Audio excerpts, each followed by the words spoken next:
Hello students, मैं Rakesh Kumar, PGT chemistry, government model संस्कृति senior secondary school दौलेना, जिला महेंद्रगढ़, हरियाणा। स्टूडेंट्स, हम अध्ययन कर रहे थे केमिस्ट्री अर्थात रसायन विज्ञान के अंतर्गत आने वाले पहले अध्याय रासायनिक अभिक्रिया एवं समीकरण। इस अध्याय के अंतर्गत हमने अपने पिछले लेक्चर में यह अध्ययन किया था कि किसी भी रासायनिक अभिक्रिया के होने और न होने का निर्धारण कैसे कर सकते हैं। हम वहां पर अध्ययन कर रहे थे कुछ गुण धर्मों का जिनसे हम यह निर्धारित कर सकते हैं कि रासायनिक अभिक्रिया हो रही है या नहीं हो रही है। कौन कौन से गुण धर्म थे वो, आइए एक बार हम उन पर दृष्टि डालते हैं। देखिए, हमने वहां पर अध्ययन किया था कि किसी भी रासायनिक अभिक्रिया के होने न होने का निर्धारण कर सकते हैं यदि दो या दो से ज्यादा अभिकारकों को मिलाने पर गैस का उत्सर्जन हो रहा हो। अर्थात जब हम दो या दो से ज्यादा अभिकारकों को मिलाएं और वहां से गैस उत्सर्जित हो, गैस निकले, तो वह हम निर्धारित कर सकते हैं। आपको याद होगा हमने अपने पिछले लेक्चर में क्रियाकलाप भी की थी। उस क्रियाकलाप में हमने देखा था कि किस प्रकार से जब हम कैल्शियम धातु को और नाइट्रिक एसिड के अंदर मिलाते हैं तो वहां पर हाइड्रोजन गैस का उत्सर्जन होता है। आपको याद होगा। इसी प्रकार से यदि हमें निर्धारण करना है कि रासायनिक अभिक्रिया हो रही है या नहीं हो रही है तो हम एक और गुणधर्म वहां पर देख सकते हैं। वह गुणधर्म क्या है? तलछट का बनना।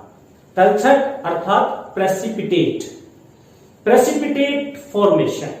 हमने दो या दो से अधिक अभिकारकों को आपस में मिलाया, मिलाने के बाद यदि वहां पर तलछट का निर्माण हो गया है अर्थात प्रेसिपिटेट बन गए हैं, और प्रेसिपिटेट का रंग वहां पर जो है वो कुछ भी हो सकता है, तो यदि प्रेसिपिटेट वहां पर बने हैं तो आप निर्धारण कर सकते हैं कि अभिक्रिया हुई है।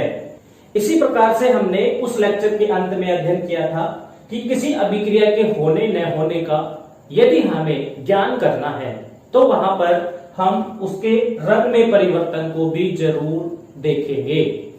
हम देखेंगे कि हमने जो अभिकारक लिए हैं उनका क्या रंग है और उनको मिलाने के बाद, उनको अभिक्रिया करवाने के बाद जो उत्पाद बन रहा है हमारे पास उसका क्या रंग है।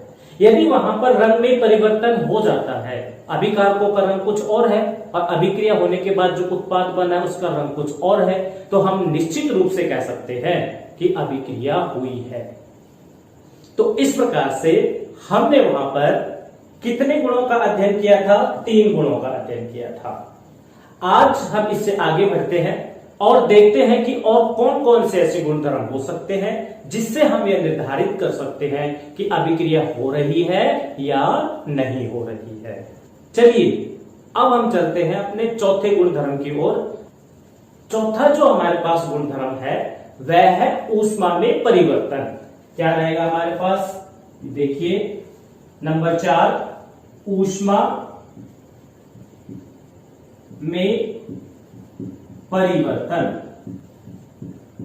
ऊष्मा में परिवर्तन, ऊष्मा का नाम आते ही हमारे मस्तिष्क में स्वतः ही एक बात आ जाती है कि या तो गर्म होगा या ठंडा होगा। हमने 2 या 2 से ज्यादा अभिकारक लिए। शुरू में वो दोनों अभिकारक ठंडे हैं, परंतु जब उनके बीच में अभिक्रिया हुई और उत्पाद बना वो गर्म है, या उसमें से गर्मी निकल रही है, ऊष्मा निकल रही है, तो वहां पर हम ये निश्चित रूप से कह सकते हैं कि वहां अभिक्रिया हुई है।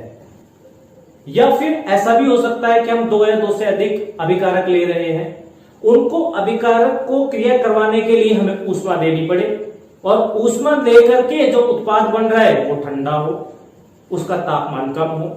तो इस प्रकार से यदि हम ऊष्मा में परिवर्तन देखते हैं, या हम इसको ऐसे भी कह सकते हैं कि तापमान में परिवर्तन देखते हैं, अभिकारक का जो तापमान है शुरू में और उत्पाद जो बन रहा है उन दोनों के तापमान में यदि अंतर है तो हम वहां यह निर्धारित कर सकते हैं कि रासायनिक अभिक्रिया वहां पर चल रही है।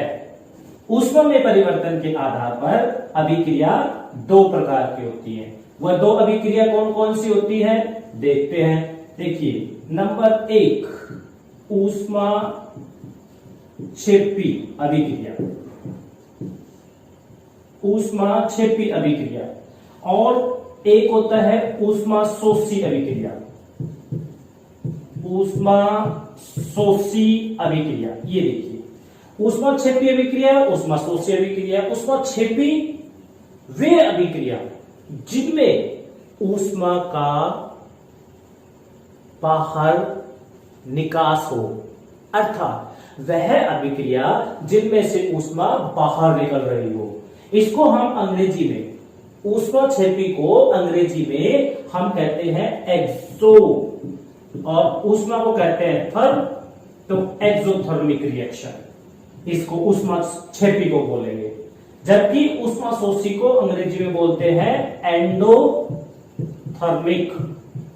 एंडोथर्मिक, यहां पर अंग्रेजी में अगर आपने नाम याद रख लिया तो आपको परिभाषा को याद करना बहुत आसान हो जाएगा। देखिए ऊष्माक्षेपी, छेपी हमारे लिए नया शब्द हो सकता है, लेकिन ये देखिए एक्सोथर्मिक, एग्जिट, एग्जिट से बना है एक्सो, एग्जिट का मतलब होता है बाहर निकलना।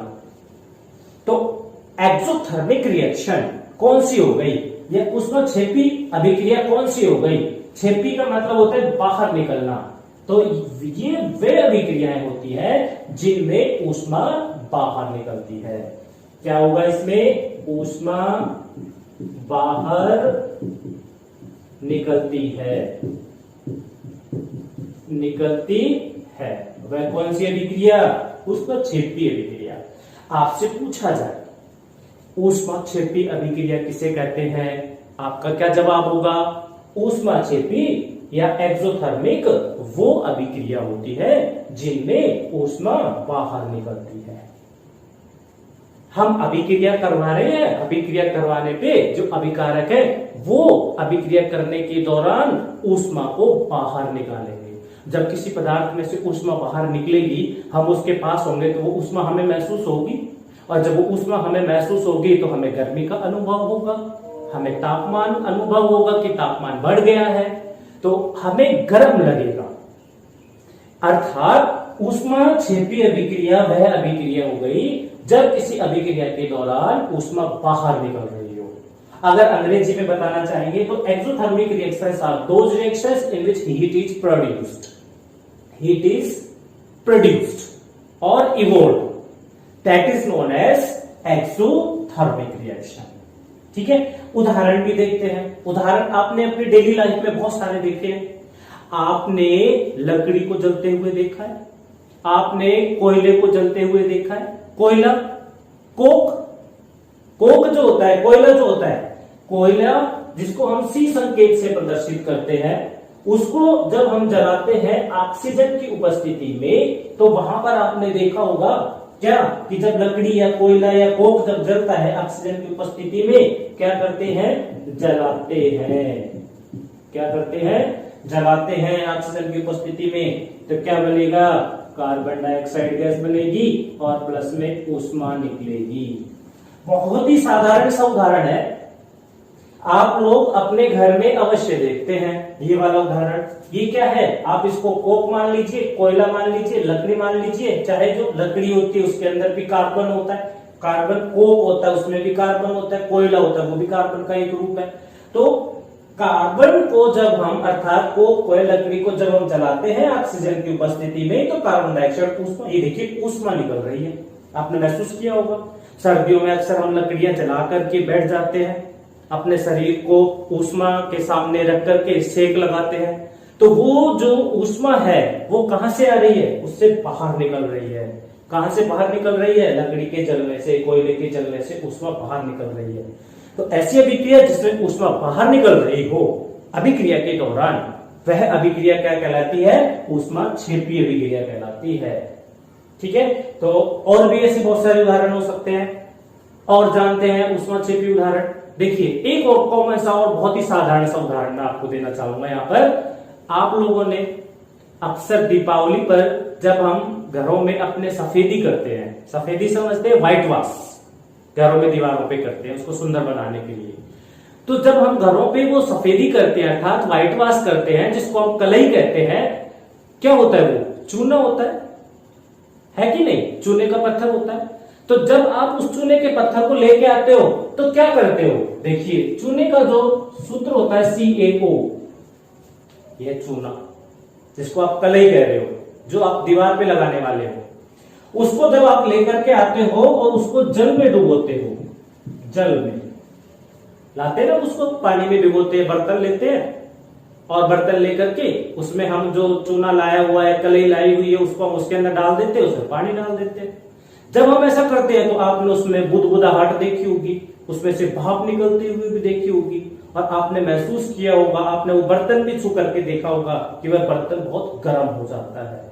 वो क्यों हुआ है, क्योंकि जब कैल्शियम ऑक्साइड अर्थात चूना जब जल के साथ अभिक्रिया करेगा, इसको कैल्शियम ऑक्साइड बोलते हैं, जब जल के साथ अभिक्रिया करेगा तो क्या बनाने वाला है, कैल्शियम हाइड्रोक्साइड बनाने वाला है। ये देखिए CaOH2, कैल्शियम हाइड्रोक्साइड। इसको हम बुझा हुआ चूना कहते हैं, याद रखिएगा, क्या बोलते हैं इसको, बुझा हुआ चूना, बुझा हुआ चूना कहते हैं इसको, ठीक है, कैल्शियम हाइड्रोक्साइड, स्लैक लाइन। साथ में क्या बनने वाला है, ऊष्मा, ये देखिए मैं यहां लिख रहा हूं ऊष्मा अर्थात हीट, वह निकलने वाली है उसके अंदर से। तो ये भी जो दूसरा हमारे पास उदाहरण हो गया, चूने का पत्थर जिसको चूना कह रहे हैं, CaO कैल्शियम ऑक्साइड, जल के साथ हमने मिलाया, उसको जल के साथ मिलाया, उसमें कैल्शियम हाइड्रोक्साइड बना। ये कैल्शियम हाइड्रोक्साइड वही है जिसको हम दीवार पे लगा देंगे, है कि नहीं, ब्रश की सहायता से या हम रोलर की सहायता से, जो हम दीवार के ऊपर लगा देंगे, वही व्हाइट वाश, ये कहलाता है कैल्शियम हाइड्रोक्साइड, ठीक है, बुझा हुआ चूना। साथ में क्या बना था, ऊष्मा।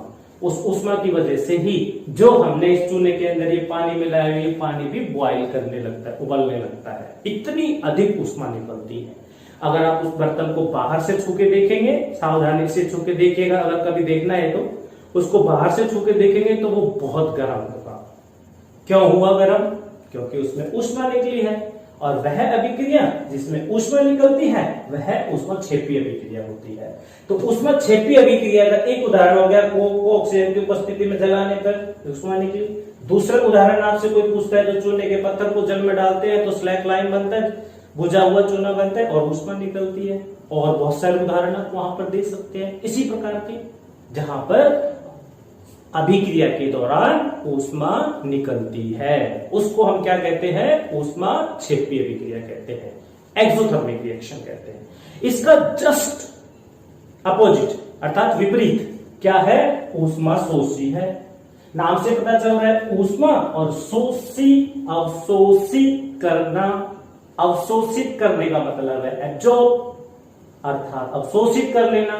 तो ऊष्माशोषी अभिक्रिया कौन सी हो गई, वे अभिक्रियाएं जिनके अंदर ऊष्मा का अवशोषण होता है, ऊष्मा को खींच लिया जाता है अंदर, और अंदर खींचने के बाद जब किसी के अंदर से ऊष्मा को निकाल देंगे तो उसका तापमान क्या हो जाएगा, गिर जाएगा, और कैसा अनुभव होगा, ठंडा अनुभव होगा, कूल लगेगा, ठंडा लगेगा। जैसे आपने एक उदाहरण सामान्य सा अपना देखा होगा, गर्मी के दिनों में हम कांच के गिलास में या स्टील के गिलास में जब अंदर बर्फ डाल देते हैं और उसके बाहर से हम छूते हैं तो वो बाहर से बहुत ठंडा लगता है। जो गिलास है वो बाहर से ठंडा लग रहा है, जबकि हमारा जो हाथ है वो गिलास से टच है, ना कि बर्फ से टच है। अब वो गिलास के अंदर जो ऊष्मा थी, जिसकी वजह से गिलास का तापमान ज्यादा था, तो गिलास के अंदर की ऊष्मा को बर्फ ने खींच लिया अंदर, जिससे गिलास की जो सतह है वह ठंडी हो गई। तो किसी भी पदार्थ के अंदर से जब ऊष्मा को अवशोषित कर लिया जाता है तो उसका तापमान गिर जाता है, उसका तापमान कम हो जाता है और वह पदार्थ ठंडा लगता है हमें। तो ऐसी अभिक्रिया जिसमें ऊष्मा को अवशोषित कर लिया जाए, ऊष्माशोषी अभिक्रिया कहलाती है। एंडो का मतलब अंदर, है ना, आपने पढ़ा होगा। एंडोथर्मिक, जिसमें एंडो का मतलब अंदर, थर्म का मतलब है ऊष्मा, जिसमें ऊष्मा को अंदर अवशोषित कर लिया जाए, वे अभिक्रियाएं जिनमें ऊष्मा को अंदर अवशोषित कर लिया जाए, उन अभिक्रियाओं को ऊष्माशोषी अभिक्रिया कहते हैं। आइए देखते हैं ऊष्माशोषी अभिक्रिया का उदाहरण। देखिए, जब हम बेरियम हाइड्रोक्साइड होता है BaOH ट्वाइस, क्या बोलते हैं इसको? बेरियम हाइड्रोक्साइड बोलते हैं इसको, बेरियम हाइड्रोक्साइड। ठीक है, सूत्र क्या होता है? BaOH twice. जब हम बेरियम हाइड्रोक्साइड को अभिक्रिया करवाएं अमोनियम क्लोराइड के साथ, याद रखना है किसके साथ? अमोनियम क्लोराइड का फॉर्मूला होगा NH4Cl, अमोनियम क्लोराइड। ठीक है, जब हम बेरियम हाइड्रोक्साइड को अमोनियम क्लोराइड के साथ अभिक्रिया करेंगे तो नहीं होगी, हमें क्या करना पड़ेगा? इसको ऊष्मा देनी पड़ेगी। जब हम इसको ऊष्मा देते हैं, प्लस में यहां लिख रहा हूं ऊष्मा, ठीक है, जब हम इसको ऊष्मा देते हैं तो अभिक्रिया होगी, और अभिक्रिया होकर के क्या बनने वाला है? अभिक्रिया होकर के क्या बनेगा? देखो, बेरियम क्लोराइड बनेगा। अभिक्रिया होकर के बेरियम क्लोराइड बन जाएगा BaCl2, ठीक है, अमोनिया बन जाएगा NH3 और बन जाएगा जल H2O, ये बनने वाला है। तो इस प्रकार से यहां पर हमारे पास बेरियम हाइड्रोक्साइड को अमोनियम क्लोराइड के साथ अभिक्रिया करवाया तो ऊष्मा को अवशोषित कर लिया। ऊष्मा को अवशोषित करके बेरियम क्लोराइड, अमोनिया और जल, वाटर बनाएगा। बेरियम क्लोराइड का सूत्र BaCl2, अमोनियम क्लोराइड का सूत्र NH4Cl, और जो हमारे पास बेरियम हाइड्रोक्साइड है BaOH ट्वाइस। अब आप कहेंगे कि जिसमें ऊष्मा अवशोषित हुई है, हमें कैसे पता चलेगा? इसको हमें क्रियाकलाप के द्वारा भी करके देख सकते हैं। देखिए क्या करते हैं हम इसके लिए हम एक बीकर लेंगे। ये देखिए बीकर लिया है यहां पर, और इस बीकर में सबसे पहले हम क्या ले लेंगे? Barium hydroxide. ये बेरियम हाइड्रोक्साइड लिया हुआ है यहां पर, ठीक है। बेरियम हाइड्रोक्साइड में हम क्या करेंगे? NH4Cl, अमोनियम क्लोराइड को ऐड कर देंगे, तो ये तो है BaOH ट्वाइस, बेरियम हाइड्रोक्साइड, और हमने इसमें क्या ऐड कर दिया ऊपर से? NH4Cl, ये मिला दिया है। जब हम इन दोनों को यहां पर मिला देते हैं तो इन दोनों के बीच में अभिक्रिया होगी। अभिक्रिया होने के लिए इनको ऊष्मा चाहिए, तो वो ऊष्मा ये जो बीकर है ना, इस बीकर की दीवार से और इसके आसपास जो वातावरण है, सराउंडिंग है, वहां से वो ऊष्मा को अवशोषित करेगा।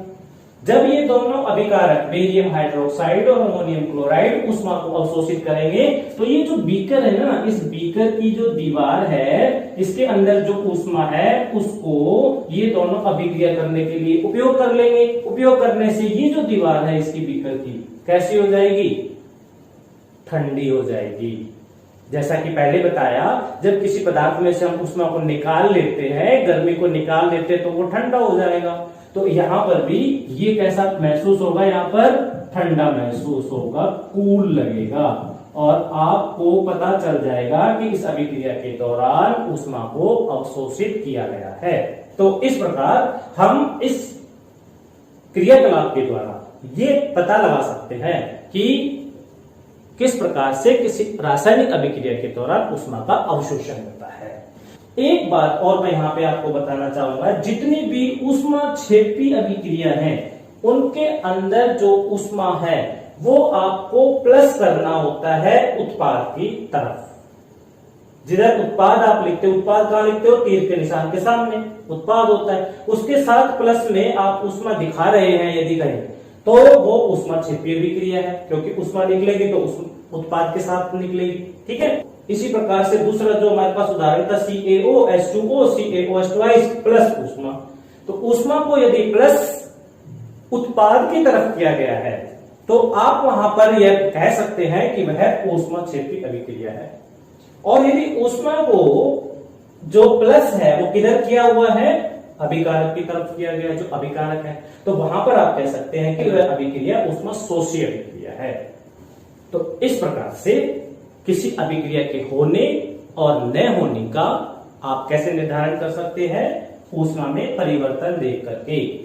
आइए देखते हैं रासायनिक अभिक्रिया का गुणधर्म नंबर 5, और वह बहुत ही आसान सा है, अवस्था में परिवर्तन। क्या है वह? अवस्था में परिवर्तन, अवस्था में परिवर्तन, अर्थात अवस्था का मतलब है state, change in state, change in state, state में परिवर्तन, अवस्था में परिवर्तन। जैसा कि आपने पढ़ा है पहले 9वीं कक्षा में, पदार्थ की मुख्य रूप से 3 अवस्था होती है, ठोस, द्रव और गैस, है ना। इन 3 मुख्य अवस्थाओं के अलावा 2 और होती हैं, प्लाज्मा कंडेंसेंट स्टेट और बॉस-आइंस्टाइन स्टेट, लेकिन हम 3 ही मुख्य रूप से मानते हैं। तो उन 3 में हम अगर देखते हैं तो जो स्टेट है वो कितनी हो गई, अभी जैसे बताया सॉलिड हो गया तो ठोस, लिक्विड हो गया तो द्रव और या फिर गैस अवस्था होगी। ये 3 अवस्था है मुख्य रूप से पदार्थ की। अगर इन तीनों में अगर हम ध्यान दें तो हमारे पास जो अभिकारक है वह कौन सी अवस्था में है, अगर हमने ये देख लिया और उत्पाद की अवस्था को देख लिया कि उत्पाद किस अवस्था में बन रहा है, और वहां पर यदि उसकी अवस्था में परिवर्तन हो गया है तो हम निश्चित रूप से कह सकते हैं कि वह रासायनिक अभिक्रिया हो रही है। कुछ इसके अपवाद हो सकते हैं, यह याद रखिएगा कि कुछ अपवाद हो सकते हैं, परंतु एक मोटे रूप से हम अवस्थाओं को देख करके भी निर्धारित कर सकते हैं कि अभिक्रिया हुई या नहीं हुई। आइए इसको हम एक उदाहरण के द्वारा समझते हैं। देखिए मैं यहां पर ले रहा हूं hydrogen gas H2, hydrogen gas है ये, ठीक है। इस हाइड्रोजन गैस को यदि मैं अभिक्रिया करवा दूं ऑक्सीजन के साथ, ये क्या है यहां पर ऑक्सीजन गैस, ऑक्सीजन गैस, ठीक है। जब हाइड्रोजन को ऑक्सीजन के साथ अभिक्रिया करवाया जाए, यहां पर हाइड्रोजन भी गैस है और ऑक्सीजन भी गैस है, दोनों ही गैसीय अवस्था में है, तो इन दोनों की जो अर्थात जो अभिकारक है यहां पर उनकी जो अवस्था है वह कौन सी है, गैस की है, गैसीय अवस्था में है दोनों। देखिए हाइड्रोजन गैस है और ऑक्सीजन गैस है। जब इन दोनों को हम अभिक्रिया करवाते हैं, इनको जो आवश्यक परिस्थितियां हैं वो देते हैं, तो ये क्या बनाएंगे दोनों मिलकर के, ये दोनों मिलकर के बनाते हैं H2O, और H2O क्या होता है, जल। जल कौन सी अवस्था में होता है, द्रव अवस्था में होता है, द्रव अवस्था में होता है।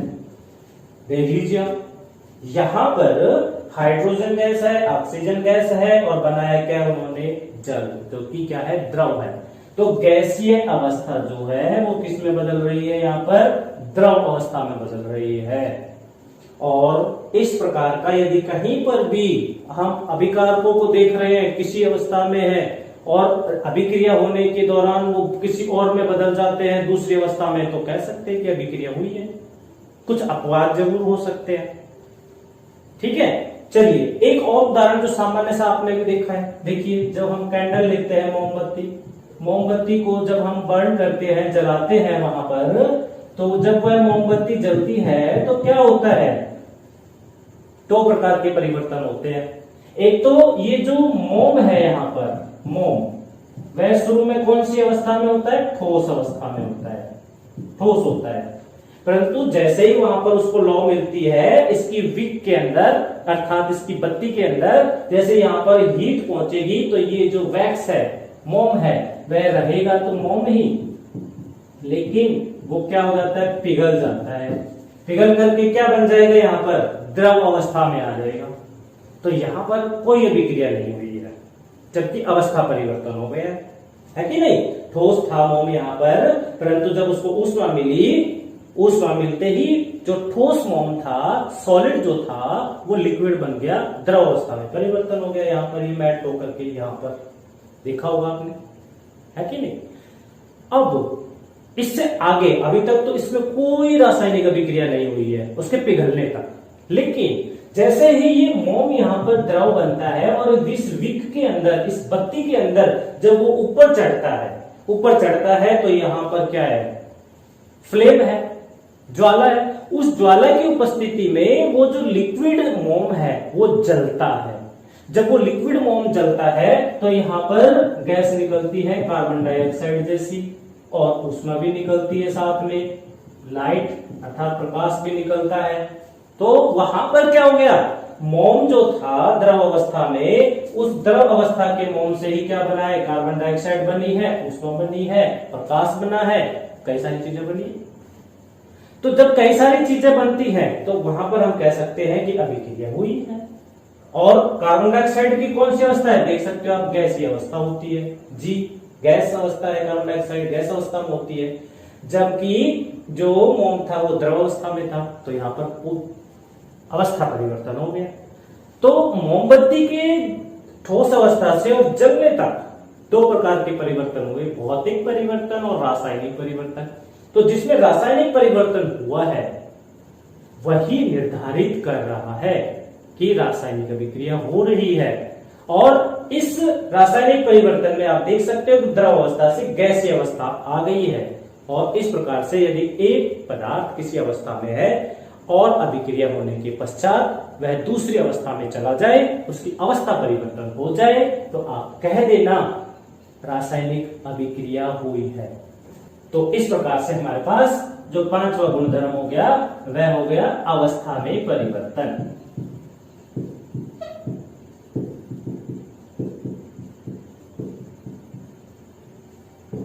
आप से जब भी पूछा जाए रासायनिक अभिक्रिया के गुणधर्म कौन कौन से हैं, तो आप निश्चित रूप से बताएंगे गैस का उत्सर्जन, तलछट का बनना, या रंग में परिवर्तन, या ऊष्मा में परिवर्तन हो जाए, या अवस्था में परिवर्तन हो जाए तो रासायनिक अभिक्रिया हो रही है, अन्यथा नहीं हो रही है। ठीक है, आइए अब इसके बाद हम चलते हैं एक नए उपविषय की ओर, और वह है हमारा रासायनिक समीकरण। आइए जरा रासायनिक समीकरण की परिभाषा भी देख लेते हैं कि रासायनिक समीकरण कहते किसको है। जब किसी रासायनिक अभिक्रिया को संकेतों और सूत्रों के द्वारा प्रदर्शित किया जाए तो वह रासायनिक समीकरण कहलाता है। रासायनिक समीकरण रासायनिक अभिक्रिया ही होती हैं, लेकिन उनको हम किसके द्वारा प्रदर्शित करते हैं, संकेतों के द्वारा, या फिर किसके द्वारा प्रदर्शित करते हैं, सूत्रों के द्वारा प्रदर्शित करते हैं। तो वही क्या कहलाएगा, फिर वही रासायनिक समीकरण कहलाएगा। उसी रासायनिक अभिक्रिया को हम रासायनिक समीकरण कह देंगे। एक बहुत साधारण सा उदाहरण हम यहाँ पर लेते हैं। देखिए एक उदाहरण लेता हूं मैं यहाँ पर, मैंने ली यहाँ पर ऑक्सीजन गैस, ऑक्सीजन, ये देखिए मैंने ऑक्सीजन गैस ली है। एक मैं ले रहा हूं यहां पर हाइड्रोजन गैस, हाइड्रोजन गैस ली। जब हम इस ऑक्सीजन गैस को हाइड्रोजन गैस के साथ मिलाते हैं कुछ विशेष परिस्थितियां दे करके, तो यह किस में बदल जाता है, यह बना देता है जल। ठीक है, अब यहां पर इस ऑक्सीजन को यदि हम संकेत या ऑक्सीजन के सूत्र के द्वारा प्रदर्शित करें तो कैसे लिखेंगे, देखिए ऑक्सीजन को हम लिखेंगे O2, ऑक्सीजन गैस जो होती है उसका आणविक सूत्र होता है A2, जबकि जो हाइड्रोजन है उसका होता है H2। तो यहां पर O2 प्लस H2, और क्या बनने वाला है, जल बनने वाला है। क्या आपको जल का सूत्र मालूम है, सोचिए और बताइए जरा क्या होता है जल का सूत्र।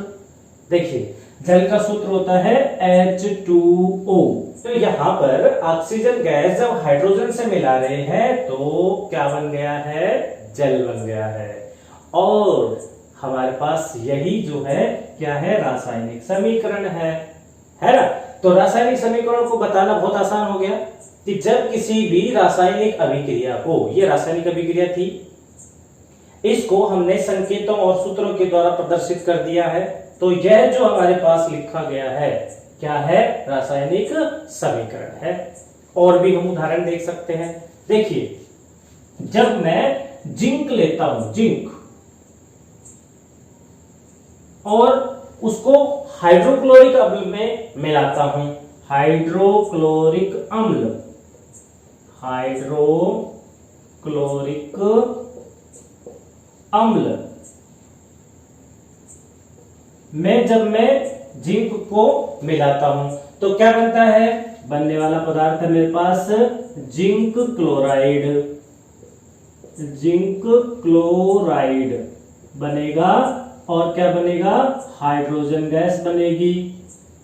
यदि इसी अभिक्रिया को मैं यहां संकेतों से प्रदर्शित कर दूं तो क्या बनने वाला है? देखिए, जिंक का संकेत होता है Zn, हाइड्रोक्लोरिक अम्ल का होता है HCl, हाइड्रोक्लोरिक अम्ल का सूत्र होता है, और दोनों को अभिक्रिया करवाया तो जिंक क्लोराइड जिसका सूत्र होता है ZnCl2, और हाइड्रोजन बन रही है, हाइड्रोजन का सूत्र होता है H2। तो ये जो हमारे पास बना है Zn प्लस HCl चेंज हुआ ZnCl2 प्लस H2, क्या है? रासायनिक समीकरण है।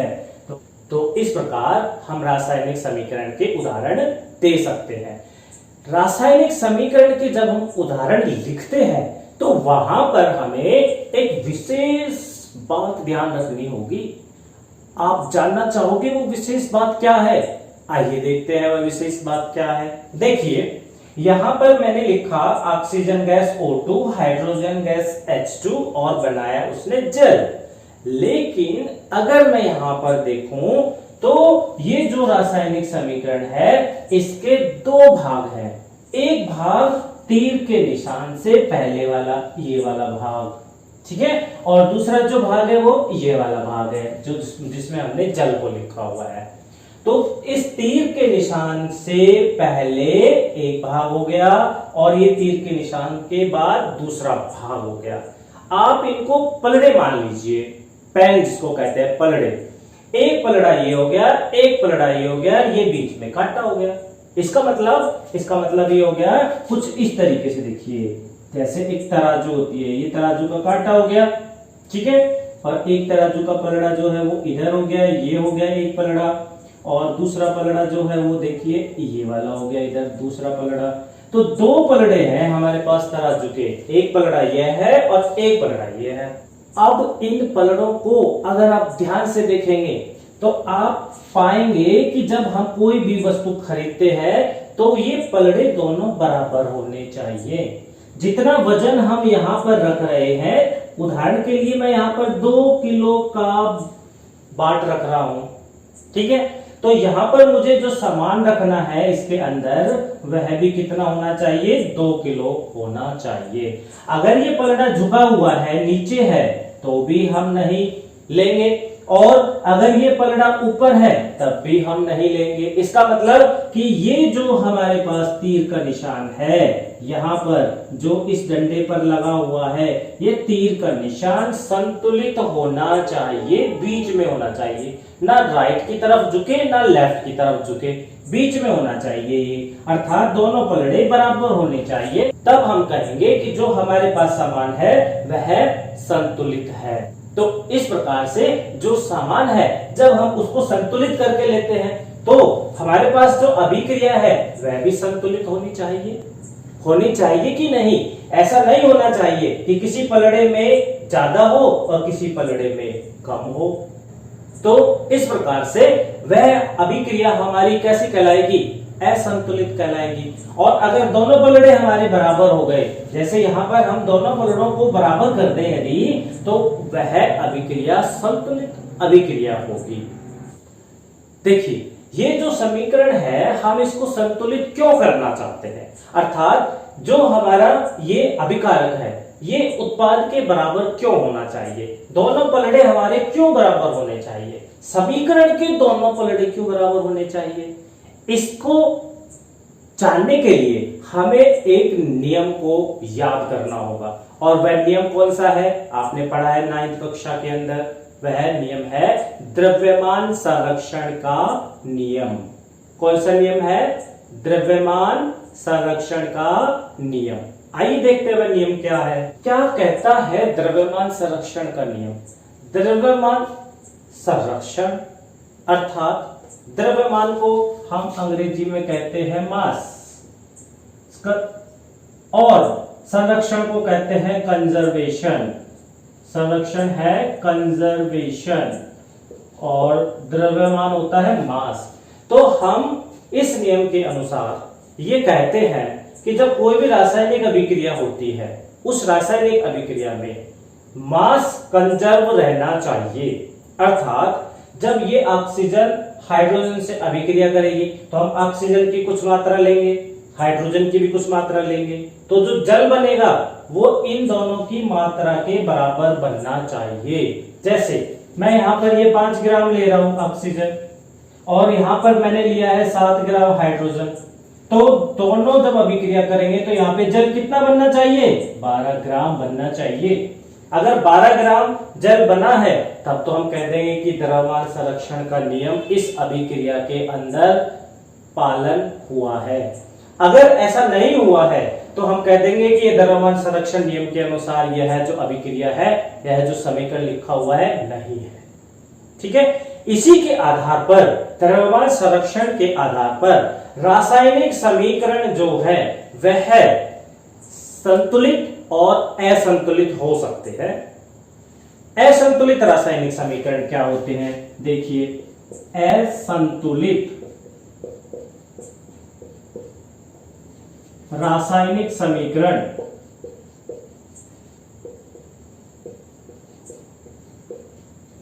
असंतुलित रासायनिक समीकरण क्या होते हैं? यह जो समीकरण है यह असंतुलित रासायनिक समीकरण है। अब आप कहेंगे कि जी कैसे है असंतुलित रासायनिक समीकरण? क्योंकि यह समीकरण द्रव्यमान संरक्षण नियम का पालन नहीं कर रहा है। अगर मैं यहां से इसकी मात्रा हटा देता हूं, ये मैंने इसकी मात्रा हटा दी है और मैं अब इसको देखता हूं तो यह समीकरण द्रव्यमान संरक्षण नियम के अनुसार नहीं है, तो यह असंतुलित रासायनिक समीकरण कहलाएगा। अर्थात असंतुलित क्यों कहलाएगा? देखते हैं जरा। यहां पर हमारे पास दो पक्ष हैं, एक ये ऑक्सीजन और हाइड्रोजन, जिसको हम बोलते हैं अभिकारक। अभिकारक, जबकि एक भाग यह है जिसको हम बोलते हैं उत्पाद, प्रोडक्ट, उत्पाद। ठीक है, तो इस प्रकार से हमारे रासायनिक समीकरण के दो भाग हो गए, एक अभिकारक और दूसरा उत्पाद। तो हमें अभिकारक की तरफ देखना है कि द्रव्यमान संरक्षण नियम के अनुसार कितने परमाणु हैं, क्योंकि द्रव्यमान कब संरक्षित होगा? जब परमाणु संरक्षित होंगे। तो परमाणुओं का संरक्षण हमें यहां पर देखना है, हमें परमाणुओं को गिनना है। दोनों साइड में गिनने पड़ेंगे और हमें इधर अभिकारक की तरफ भी परमाणु गिनने पड़ेंगे और इधर उत्पाद की तरफ भी हमें परमाणु गिनने पड़ेंगे कि कितने कितने हैं। चलिए देख लेते हैं कि समीकरण संतुलित है कि नहीं। देखिए, यहां पर एक अभिकारक है, एक उत्पाद है, तो मैं यहां पर लिख देता हूं अभिकारक और एक तरफ लिख देता हूं मैं उत्पाद।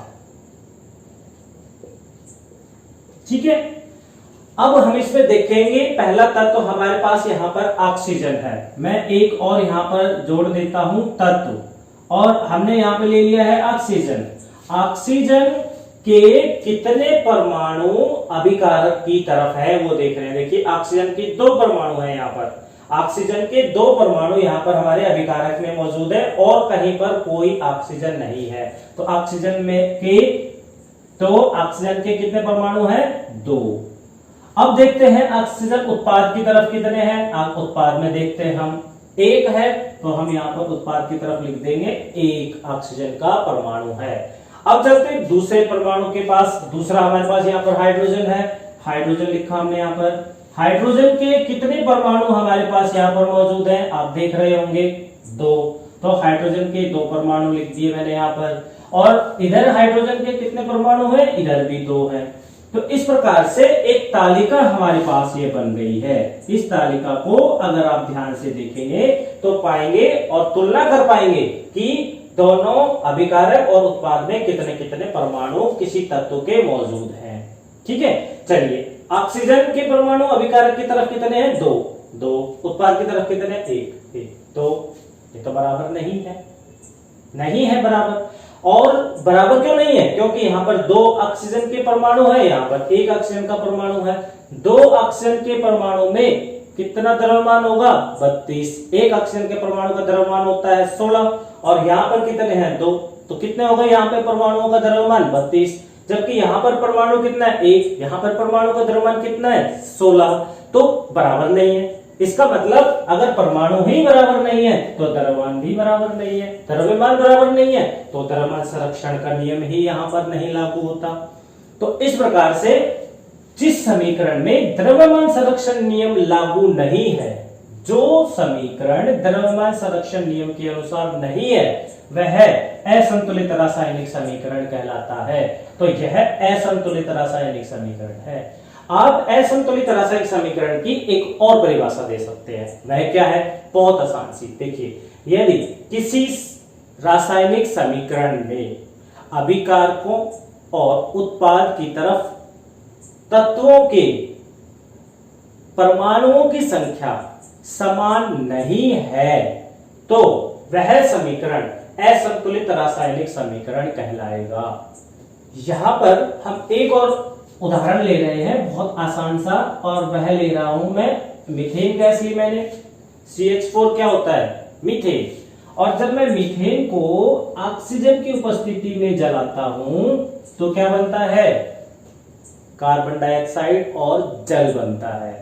अब हम इस रासायनिक समीकरण को देखते हैं कि क्या यह रासायनिक समीकरण द्रव्यमान संरक्षण नियम के अनुसार है, अर्थात यह असंतुलित है कि संतुलित है। आइए देख लेते हैं जरा एक बार। यहां पर देखते हैं हम कौन कौन से तत्व हैं। एक भाग जो हमारे पास ये वाला है अभिकारक, दूसरा जो हमारे पास यहाँ पर ये भाग है ये हो गया है उत्पाद। तो अभिकारक की तरफ हमारे पास यहाँ पर कार्बन तत्व है। कार्बन के यहाँ पर कितने परमाणु है? एक परमाणु है। कार्बन के आगे पीछे नीचे कुछ भी नहीं लगा हुआ है, इसका मतलब है कि कार्बन का एक परमाणु है। और आगे यहाँ पर तीर के निशान शुरू होने से पहले एक भी कार्बन का परमाणु नहीं है। तो कार्बन के परमाणु कितने हो गए हैं? यहाँ पर एक। मैं इस सारणी को उपयोग करूंगा। देखो यहाँ पर फिर से, यहाँ पर कार्बन तत्व है मेरे पास और कार्बन का एक परमाणु अभिकारक की तरफ है, और उत्पाद की तरफ कितने हैं? उत्पाद की तरफ भी एक ही है, क्योंकि O के नीचे दो लगा हुआ है। O ऑक्सीजन तो यहाँ दो है, पर कार्बन यहाँ पर एक है। तो कार्बन का एक परमाणु अगर आगे कहीं कोई कार्बन नहीं है तो कार्बन का एक परमाणु हो गया उत्पाद की तरफ। अब हम दूसरे तत्व पे चलते हैं, वह हाइड्रोजन। यहाँ पर हाइड्रोजन के देखते हैं कितने परमाणु है? 4 है ना, 4 परमाणु है और कहीं हाइड्रोजन नहीं है। तो अभिकारक की तरफ हाइड्रोजन के 4 परमाणु है। अब हम चलते हैं उत्पाद की तरफ। उत्पाद की तरफ देखते हैं तो हाइड्रोजन के कितने परमाणु हैं? 2, और कहीं पर कोई हाइड्रोजन नहीं है तो हाइड्रोजन के 2 परमाणु हैं। यहाँ पर ही आप देख लीजिए, हाइड्रोजन के 4 परमाणु अभिकारक की तरफ, उत्पाद की तरफ 2। ये देखिए, अभिकारक की तरफ 4 और यहाँ पर उत्पाद की तरफ 2।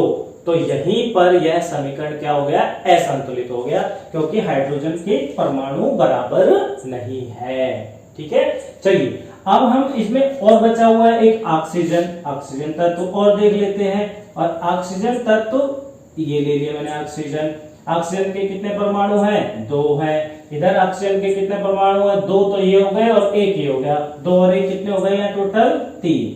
तो अब आप देख सकते हो, कार्बन तो संतुलित कर रहा था, कार्बन के परमाणु दोनों तरफ बराबर है, लेकिन हाइड्रोजन और ऑक्सीजन ये बराबर नहीं है। तो यह जो समीकरण है हमारे पास असंतुलित रासायनिक समीकरण है। अब हम इस असंतुलित को, क्योंकि असंतुलित है तो गलत है, क्या हम तराजू के पलड़े ऊंचा नीचा करके सामान खरीदते हैं? नहीं, जब वो बराबर होते हैं तब खरीदते हैं, क्योंकि वही सही भी है। ठीक है, इसी प्रकार से हम किसी भी रासायनिक समीकरण को सही कब कहेंगे? जब वह द्रव्यमान संरक्षण नियम के अनुसार लिखा गया हो, अर्थात वह संतुलित हो। ठीक है, तो संतुलित रासायनिक समीकरण कौन से होंगे?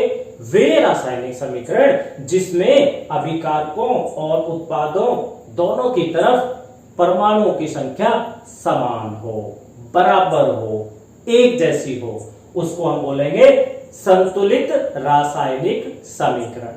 तो इस प्रकार से आज आपने पढ़ा रासायनिक अभिक्रिया के कुछ महत्वपूर्ण गुण और रासायनिक समीकरण क्या होते हैं। रासायनिक समीकरण को द्रव्यमान संरक्षण नियम के आधार पर संतुलित और असंतुलित रासायनिक समीकरण हम कह सकते हैं। संतुलित रासायनिक समीकरण क्या होते हैं, असंतुलित रासायनिक समीकरण क्या होते हैं। आशा है कि आपको आज समझ आया होगा। अगर फिर भी आपकी कोई समस्या है तो आप अपने अध्यापक से संपर्क करिए।